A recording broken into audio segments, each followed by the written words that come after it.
Agile.FM, radio for the Agile community. www.agile.fm.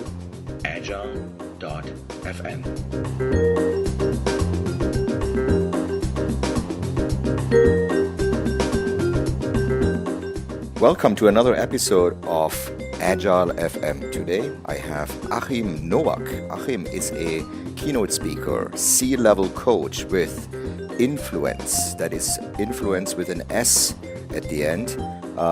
He has been featured on 60 Minutes, NPR, Fox News, the Miami Herald, and many, many others.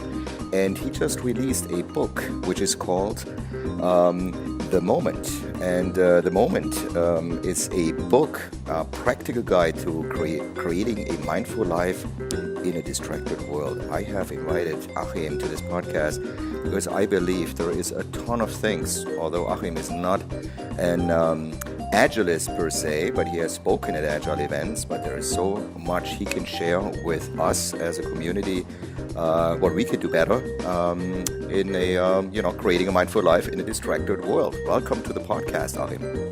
Hello, Joe. How are you? I'm very good. Thank you for taking some time and talking about this new book, The Moment. And the first thing I learned was the moment .expert. That is the link to the book, to your new book. You have published several books. And the first thing I learned about it is not only that you published this new book, but also that the domain name .expert exists. Pretty cool, right? Pretty cool, right? So that book is visible right now at the moment.expert, and your company, influence.com, will be linked on Agile.FM, where people can then just go there and connect with you after this podcast. Why did you write this book, A Practical Guide to Creating a Mindful Life in a Distracted World? Well, in my business, I coach senior business leaders on how to better show up and how to more deeply connect with people. And the reason for it is very simple, is when we show up better and we connect more deeply with people, number one, work becomes more enjoyable, which is great, but there's a tangible return on investment. We don't miss things. We're not constantly distracted. We don't lose key information, which is, I think, one of the things that Agile does so beautifully. But the truth is we live in a world with increasing distractions. So I wanted to look again, what does it mean to be fully present and not get lost in the moment, as more and more things are making it harder for us to do that. And that's where this book began. Mm-hmm.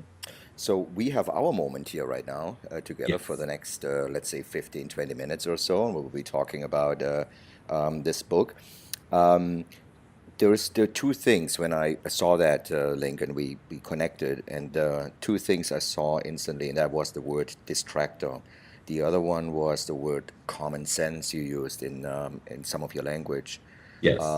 Those two things resonate very well with the Agile environment. So we're trying to fight these distractors. Can you just give these listeners a little bit of background about these distractors, what you see out there in your business coaching about distractors, and how you resolve those? Well, in my mind, there are two sets of distractors. One are external distractions, meaning we're in the middle of a task and somebody jumps in and visits the cubicle or the office. That's a distractor, and we have to make a decision about how to handle that distractor. Obviously, constant electronic communication can be a distractor, and the overwhelming urge we have to respond to things as they come in. But the inner distractor, which is part of what I look about in this book as well, and that's our personal responsibilities, is the constant mind chatter about how well we're doing, what we're not doing well, what other people aren't doing right. And that kind of mental chatter tends to prevent us from actually getting the task done. So there's the task, and there's the chatter about the task. Mm-hmm. So in my experience, folks who are more successful in life stay conscious of the chatter and know how to dial it down a little bit. And that actually tends to accelerate our ability to get something done more quickly without the inner distractions, which are really our responsibility to manage. I'm just trying to project you right now going into a meeting, and what you just said is, do you put your cell phone, for example, in the middle of the table in front of you if there is a meeting going on? I do, but for example, the kind of things that I've seen companies play with if you want to, because we can create the culture that we want in the meeting. I've had companies where at the beginning of the meeting, everybody puts their cell phone in a bucket. Mm-hmm. You don't touch it until the meeting is over. Mm-hmm. And we can create that. My etiquette tends to be is if you have to do something urgent in the middle of a meeting, please go and leave the meeting and take care of it and come back. But none of this looking at technology under the table and you think we're not noticing. Of course, Yeah. and it's offensive in so many levels. And these are distractions we all know. Mm-hmm. But and that what happens is the moment I go to that distraction, which is switching to an alternate reality. The real reality is the meeting in the moment, and I'm missing out on the opportunities that happen in that moment in the room with the people that are present, or if it's a conference call, with the people that are on the conference call, because I've removed myself to an alternate reality. I mean, I have seen the bucket as well, like just a little bit of a container, and I think it's a starting trend in the industry that companies are embracing this kind of things. But I think on the large scale, there's this big wave of more communication, more interrupts. Your book is really going and trying to fight this very common trend. Why is it so important for you to? Obviously, I have a feeling of why it's important for you, but from a business perspective, productivity and so forth. The most radical take I have is in every single moment when I am engaging with people, something fresh, something new, something exciting can happen. But it won't happen if I don't notice that opportunity in the moment. If I'm mentally not present in that moment because I'm somewhere else, I sure as heck I'm not going to notice. So the discipline of actually being in that conversation, in that moment with that person, where the opportunity of new discoveries exist, it begins with my ability to be fully there and not be somewhere else. In the agile world, we have something we try to fight, and that is called task switching. That's a common thing where teams or team members, actually individuals on teams, move around from various kind of project contexts or even within the project, working on very, very different tasks. That comes with a penalty. Does that book, The Moment, give any kind of guidelines for teams how to manage these kind of task switching and how to remove these penalties from working that way?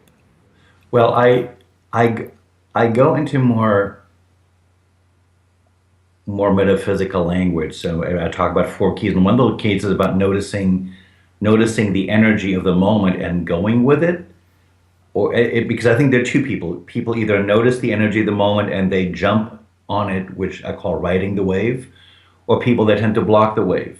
So if you talk about task switching, if that is an essential switch that is necessary for the greater good, I would, if I'd use energy language, I'd say there's an energy happening around us that requires the shift or the task shift, and that's a good thing. If we're habitually switching tasks without even contemplating why we're doing it, in my mind, that's not a good thing. On the other hand, if we're constantly blocking new energy, new information, the request for something new, because we're attached to how we think it should go, but the situation warrants adaptation, we're also not helping the energy of the moment. So that's really making a situational decision, but noticing where the energy of the moment is taking us, which may mean switching a task, it may mean not doing that. Well, I was more talking about the texting and driving kind of thing. That stuff. Yes, no, I was going into actual. Not literally texting and driving, but like basically doing 2 things of maybe for that person of the same priority at the same time, right? Or thinking they're doing it at the same time, rather than actually. Research overwhelmingly shows that even though many of us are competent at doing multiple things at the same time, the quality of engagement with the task obviously is diminished. And if we want quality of response and quality of engagement and a sense of enjoyment in the task, I would urge all of us to go back to one task at a time, and classic things that people use as bundling activities. Those are old time management techniques, but they really do work. You make references to Buddhism in this book. Is this a book the old school command and control line manager must fear when Um, well, the two thoughts I have is the question is our I think our job, regardless of what we're working on, is to be fully engaged in an activity, and that's at the same time notice um, the story we're telling ourselves about the activity. For example, uh, I might have to engage in a specific activity for 15 minutes as part of the plan that I'm working on. Um, but if my story about the activity is that this is a really stupid activity, I don't know why I'm doing it, and the kind of narratives that we can go on and on and on, we're diminishing our effectiveness performing the task. And our job is to notice that mind chatter, and if the mind chatter is not helpful, find a way of switching it into something else. So again, I'm taking you away from command control to it's really about personal responsibility, and that exists even if we're asked to do something that we maybe are not in favor of doing, but we need to do it for the benefit of. right? Um, I wanted to touch on those four keys Yes. to unlock those moments. And I think we can talk about those four keys because they are in your sample chapter, actually on your website, Yeah. listed at least, which is on the moment.expert. And would you just mind running through those four and maybe give a little bit of context? And first of all, my question is it sequential? Are these four It's not steps? sequential at all. I on purpose, because this book talks about being more mindful. A lot of books on mindfulness start with very private activities like meditation in the morning, which I'm a great believer in because it helps us to be more present for the rest of the day. But I start, the first key that I write about is pay attention to your senses and strengthen your awareness of the senses. That simply means um, when we're looking at something, really seeing what's there. When we're tasting something, really tasting it. When we're touching something, really feeling the textures. This comes from my years of coaching and training performers at acting schools in New York. That was my first career. Uh, but what that does, the senses bring us to a deeper appreciation of what is happening in the moment. Um, when when we are very distracted with other tasks, as you're talking about, we tend to not even notice the signals that are in front of us, which is the body language of the person that we're speaking with, and any other signals that people are sending that are important information, number one, but number two, allow us to more richly appreciate what's happened in that moment with that particular relationship. And it's fun to explore these, so it would be a great place to start. And in the book, I talk a little bit about the work that actors and performers do, and this is not about every listener becoming an actor performer, but these are life skills that help us to more richly appreciate what's happening in a moment, life moment and business moment. You would actually not believe it, but in our agile world, we are acting quite a bit. We're acting out roles, so there is a little bit of acting. Some Good. people might take away from this in a good way, right? The second key I talk about, I call it crave meaning, and I think folks who are most effective in doing anything get away from just being transactional in their behaviors. Transactional means we're just executing a task, and we discover a richer purpose or richer, deeper meaning in the activity that we're performing. That's where I go back to a Buddhist term called prajna. Prajna stands for the kind of wisdom that we have in the moment about what we're doing. And if we start beginning to have a mindset and we notice how wisdom speaks to us, we tend to find a deeper appreciation of everything that we're doing. So I give you some samples about how wisdom talks to us. It's a very personal thing. And once we notice what those signals are, they're sometimes called intuition. But wisdom is the better word because wisdom implies a deeper knowing. And people who are life connoisseurs just have developed that art. The third one. Third one I mentioned briefly has to do with our relationship to energy, and energy is in many different forms. When we talk to another person, like you and I are talking right now, there's mental energy. We're exchanging thoughts and language. There's emotional energy, which is the level of excitement or whatever other emotion is behind what we're saying. We bring physical energy to a situation, and the deepest one for people tends to be the spiritual energy, if you have a relationship to that. In my experience, folks who are in touch with their own energy and can receive that energy from others tend to connect more deeply with people and tend to get things done a lot faster. And very simplistically, I would sort of divide the world into two types of folks. They're the folks who, when given new information, new data, the first reaction is, okay, let me step back and think about it. And I believe in reflection. I believe the reflection is very important. There are other folks whose impulse would be, okay, let's try it out. Let's make it happen. Those are the folks who I call the energy riders. They wave ride energy. And folks who are willing to jump on that energy, which can come in the form of a thought, an idea, a new suggestion, in the long run are the ones who get things done a lot more quickly. They tend to be the innovators. So I invite everybody to really think about is when it comes to picking up the energy around us, sometimes it's good to step back and say, let me think about it. If we do it all the time, we're probably not moving things forward in a way that might be helpful to those that we work with. Right. I think especially about this third point right now, I think that the listeners on Agile.FM can make lots of connection to that on their day-to-day work. And then there is the fourth, make time stand still.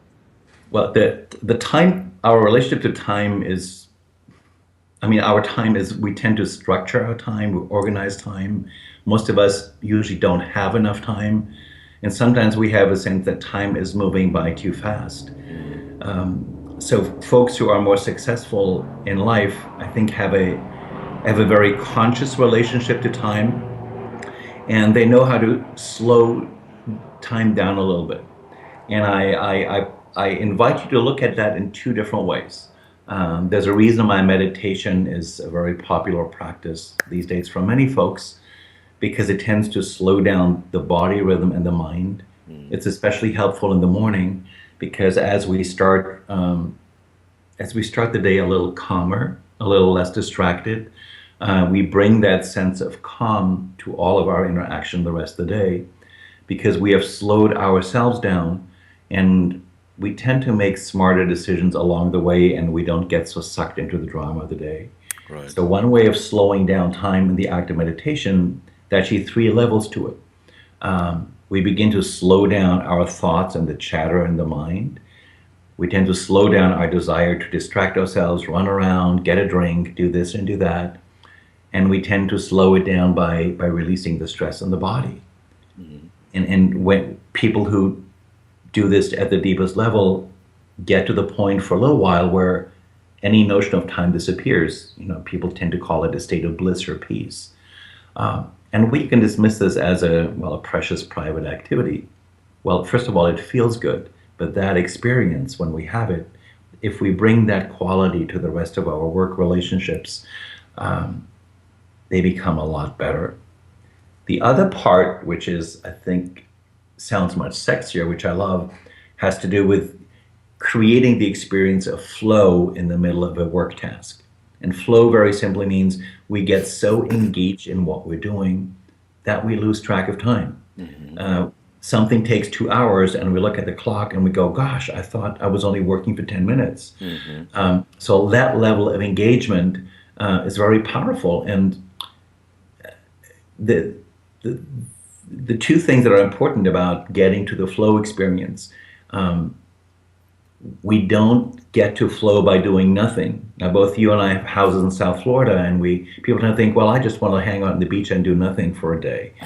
And that might be a very enjoyable experience, but most of us know that after 15, 20, or 20 minutes, we get restless and bored, right? Because we're not doing anything. And we don't get the flow experience. Mm-hmm. I was a windsurfer for a while in the 90s in Trinidad and Tobago, where I lived, and I became a good windsurfer. And I realized windsurfing is an active engagement with the wind, with nature, and with the board that you're holding. And because that was a challenging activity to me, and I was always working at getting better at it, I had lots of experiences of flow. So flow tends to happen when we engage in a task that's a little challenging for us. If it's too challenging, we get frustrated. If it's too simple, we get bored. Right. So how you create flow by really challenging yourselves with your tasks. And then you're going to hit that moment where you get so involved with the task and mastering what you're doing that you get to that sense of forgetting about time, which is powerful. Well, it's fascinating, Achim, listening to you, because I feel like everybody else listening out there right now, everybody has examples probably in their mind right now from these kind of states, and those four keys you're unlocking here. In front of them. Is it at the beach or is it in the mountains? I think everybody can just relate this metaphorically, right? And very good.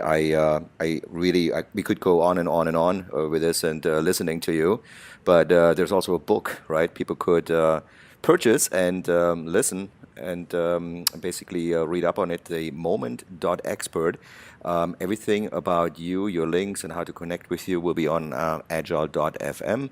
And people can just reach out to you there. I want to thank you for this moment with you and for the time you had to share a couple of thoughts around this new book. Thank you so much, Achim. Thank you, Joe. Bye-bye. Bye-bye. Thank you for listening to Agile.FM, the radio for the Agile community. I'm your host, Joe Krebs. If you're interested in more programming and additional podcasts, please go to www.agile.fm. Talk to you soon.